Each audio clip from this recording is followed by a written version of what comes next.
Karen Matthews. This is a name I will try to forget for the rest of my life. I'm Roger Turner, and I've been married to Karen for 20 years. Like most clueless husbands, I thought we had a good marriage until I discovered otherwise. Karen and I were two working-class kids on a council estate. We went to the same school, although we had different groups of friends. We knew each other, but didn't start dating until a few years after graduating from high school. At the time, Karen was working as a lawyer's secretary, and I had just started my own business. My business was websites, specifically design and hosting. The big profits came from two comparison sites I developed, one for insurance, the other for checking prices. When Karen and I got married, I was already worth a lot of money, and to protect my business, my lawyer suggested a prenuptial agreement. It stated that if the marriage ended for any reason, Karen would receive a percentage of my personal fortune, and, thinking that we would be together for life, I happily signed it. Karen signed it, knowing that no matter what happened, she would be rich. Although our careers were different, we were good at one thing: in bed. Karen was like an insatiable animal throughout our marriage. We had sex 4 times a week, no less.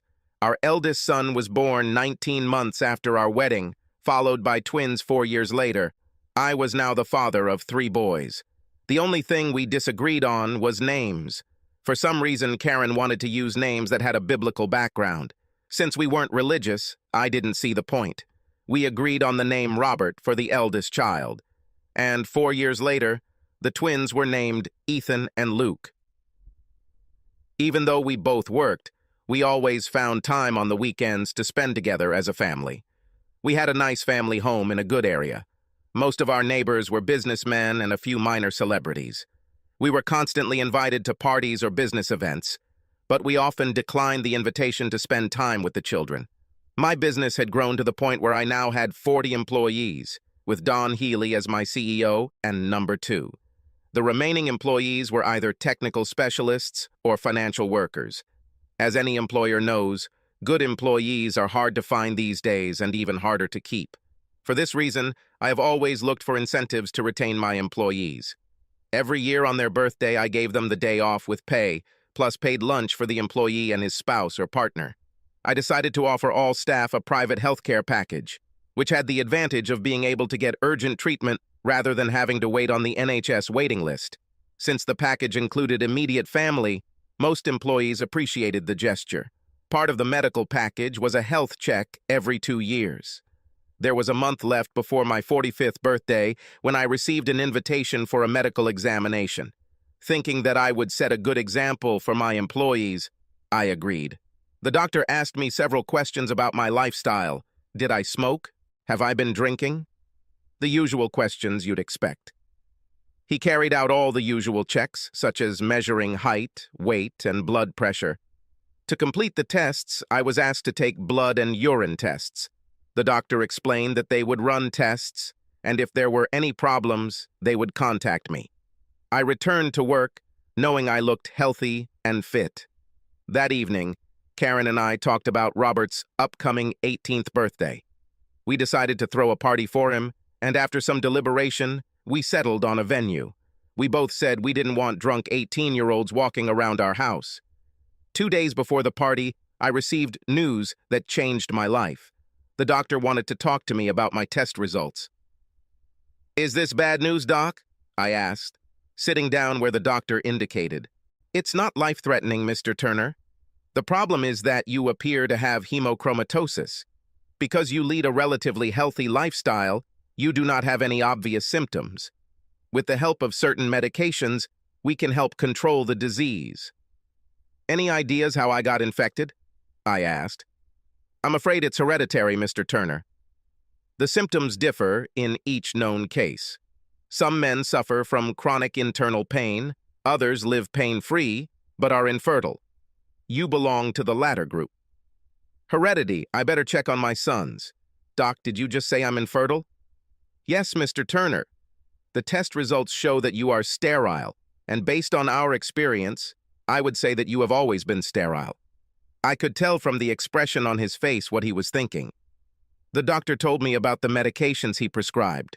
Luckily, he gave me some brochures to read, but I was still so shocked that I didn't hear much of what he said to me. I planned to return to the office before the end of the day, but went home instead. While Karen was at work and the boys were at school, I had time to think. Stopping feeling sorry for myself, I signed the boys up for urgent testing. If it wasn't my sons, I wanted answers from my wife. During dinner that night, I explained what I had learned that day, and the boys were willing to get tested. Karen was less enthusiastic, and given that the boys' health was the main concern, I couldn't understand her position. Regardless of how Karen felt, 2 days after the party, I took the boys to get tested. It was an agonizing few days waiting for the results. When I received the results, my emotions were mixed. "Please sit down, Mr. Turner." The doctor pointed to a chair. "What is wrong with me?" I asked, knowing that everything was clear with the boys. "We found it strange that after extensive testing, none of your sons showed any signs of hemochromatosis. Since we still had your samples, I asked the lab to run a DNA test. I hope you don't mind. I saw your concern at our last meeting." I looked at the doctor, knowing that this would be bad news. "I'm afraid tests have shown that you are not the biological father of your sons." I jumped up, claiming that the test results were wrong. The doctor let me rant for a few minutes before I calmed down and sat back down. "Do all boys have the same father?" I asked. "Yes. Tests confirmed that the father of all 3 boys was the same man. Since you didn't know about your condition, I assume your wife didn't know either." My wife didn't know, and she still doesn't know the whole story. I told her about my health problems, but did not mention that I was infertile. I clung to the hope that the boys would be mine. "I'm sorry, Mr. Turner." I nodded my head. "Could you give me a printed copy of the DNA results? I have a feeling I'll need them very soon." I thanked the doctor and left. Normally, I might consider going home, but today I decided to go back to the office. As soon as I entered the office, Don knew something was wrong. He followed me into my office and closed the door. "What happened, Roger? You look like death." "I have bad news, Don." I sat down and explained everything to Don. "Jesus Christ, Roger, what are you going to do about it?" Don asked. "As I see it, I have 2 options. I can say nothing and continue to play the dumb, ignorant husband, or I can stand up to Karen. The latter would probably lead to divorce," I replied. 20 years. For 20 damn years, I lived a lie. All this time, I thought the boys were mine. "Calm down, Roger. I'm sure there is an explanation for this." "Oh, I'm sure there is, Don. Maybe Karen can explain it to me tonight. I'll leave you in charge for a few days. I need to sort out this mess." "I'm sorry, Roger. Take as much as you need. I'll contact you if there's anything I can't handle." Don returned to his office, and I sat and thought about how to sort out this mess. In my head, I figured Karen would get around $2 million if we divorced. Considering I cost 10 times more, I could afford it. I called my lawyer for advice. Since he primarily worked with corporate clients, he recommended Arthur Crenshaw. Arthur Crenshaw was an old-school lawyer who knew his way around the legal system. I told him about the marriage contract we entered into. "Are you sure this is what you want to do, Mr. Turner?" "Yes. My wife can't tell me anything to fix the situation. Can I pick up the papers when they are ready?" "Certainly. Tomorrow I'm in court. My secretary Marion will bring them to you." I thanked Arthur and left. I drove around the area until it was time to go home.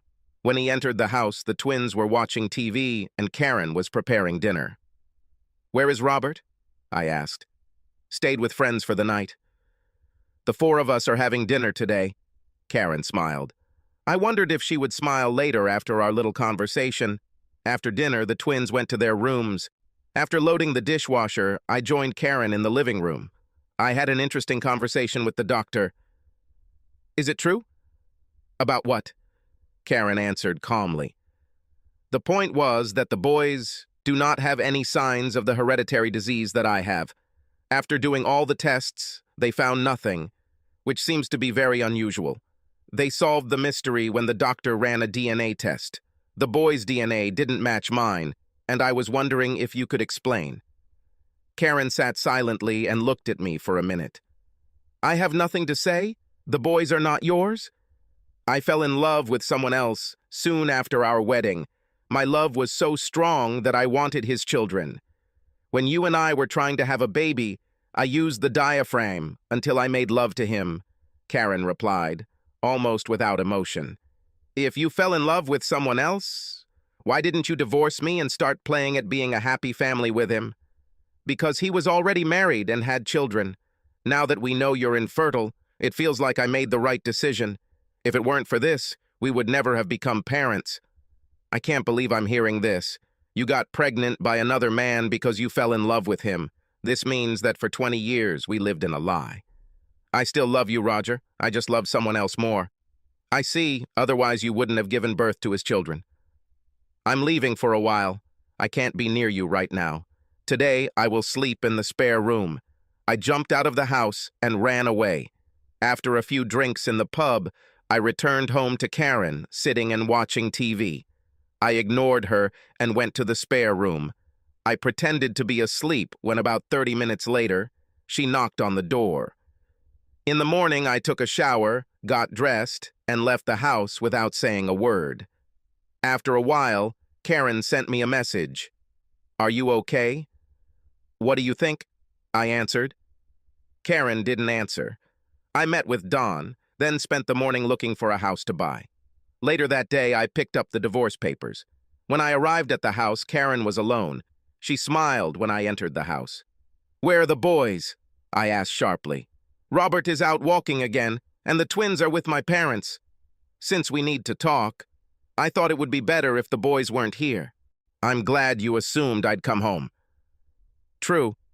I don't quite understand what you think we should talk about. I'll go up the stairs and change, and while I do that, you can take a look at this." I threw the envelope on the kitchen table and left. Karen stood with her hands folded and a defiant expression on her face as I returned to the kitchen. "Really, Roger? Divorce?" "Yes, Karen, divorce. Last night you told me that you loved another man more than me. You loved him so much that you even gave birth to his fucking children. But I still love you, Roger. Yes, of course, but not enough to have my children.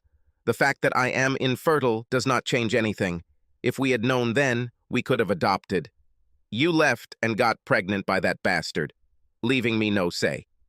As far as I know, you are still with him. Divorce is the only option for me, Karen. As you can see, I was fair. You will receive £2 million, according to the marriage contract." When I mentioned that Karen was still involved with him, she looked at the floor, and that told me everything I wanted to know. "This is my house, Karen, so you have to move out. Find a place and I'll pay for it. We'll deduct it from your £2 million. In the meantime, I'll stay at the hotel." "What about alimony?" Karen practically screamed. "Since Robert is over 18, it doesn't matter. If you need child support for twins, ask their father, whoever he is. You're making a big mistake, Roger. You are listed as the boy's father, so you must pay for them. I made a mistake when I married you, Karen. Just out of interest, who is the boy's father?" "I won't say. It won't change anything anyway.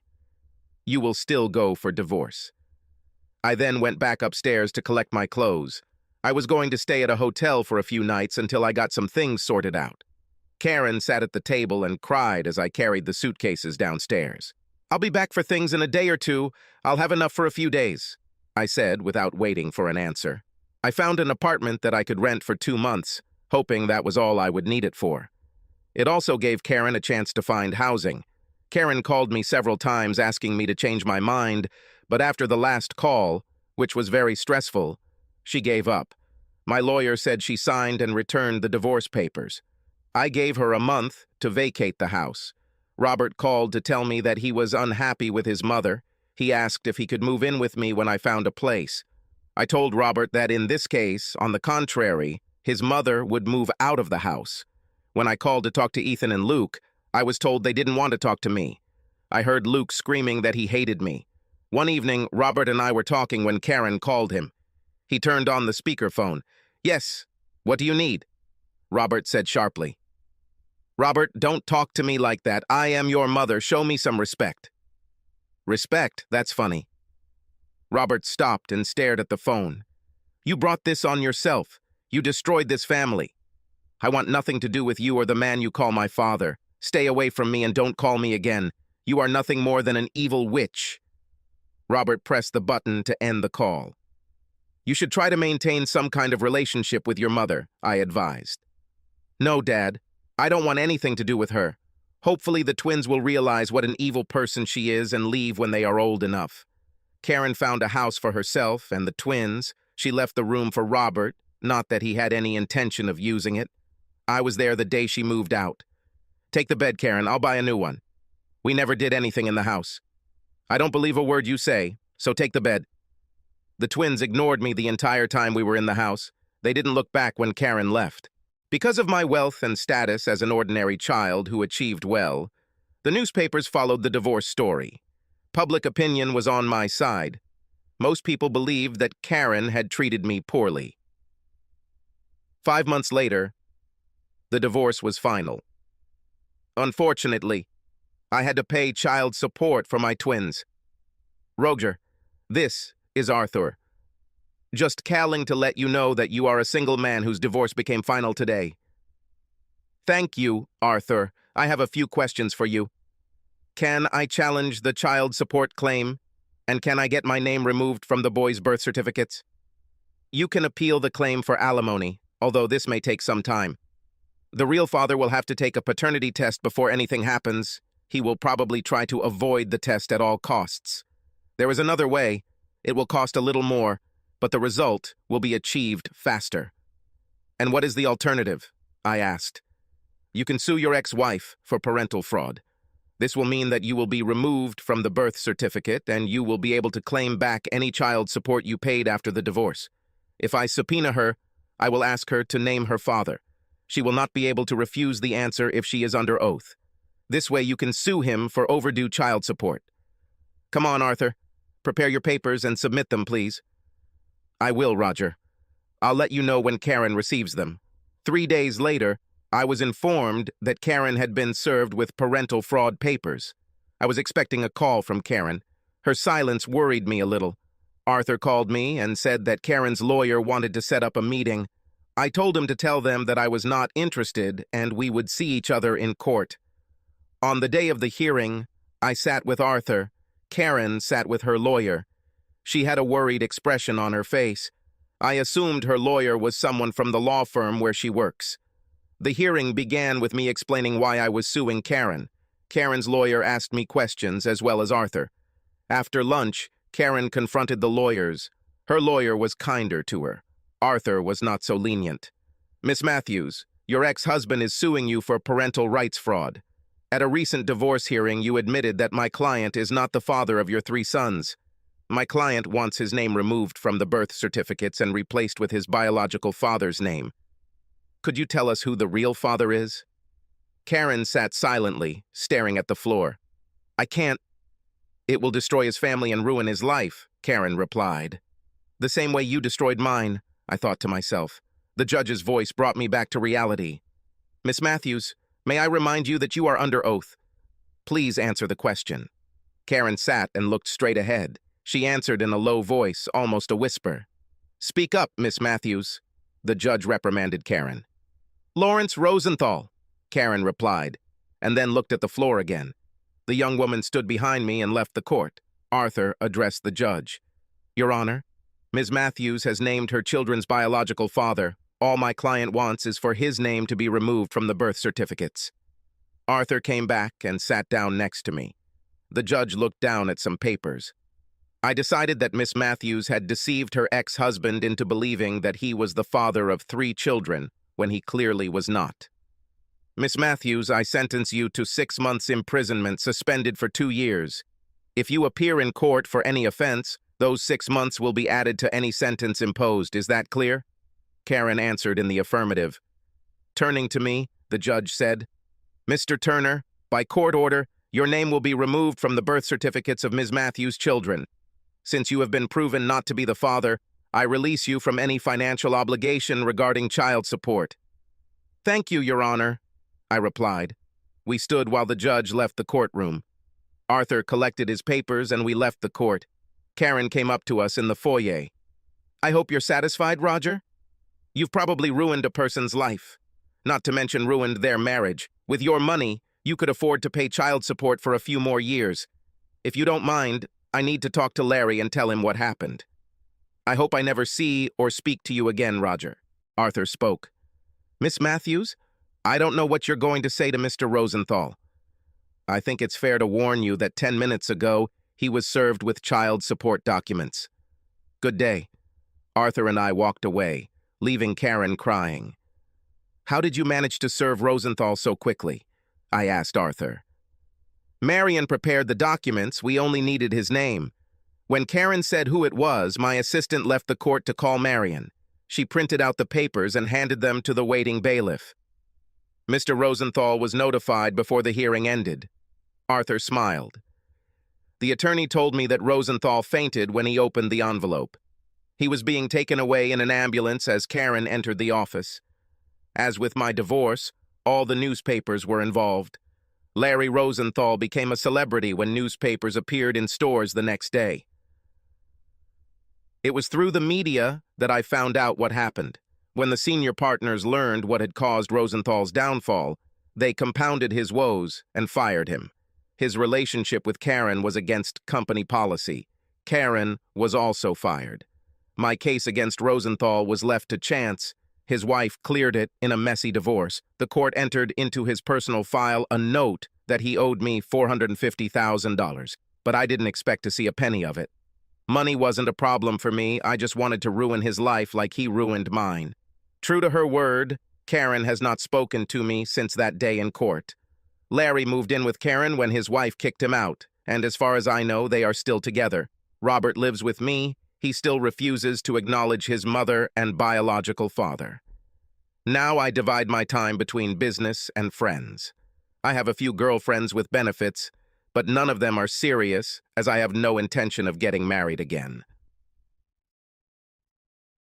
20 years of living a lie was more than enough for me. Subscribe to our channel so that your second chaff doesn't cheat on you, and go ahead and listen to the next story, because this story is nothing compared to the next one. If you're under 18, don't even think about listening to the next one.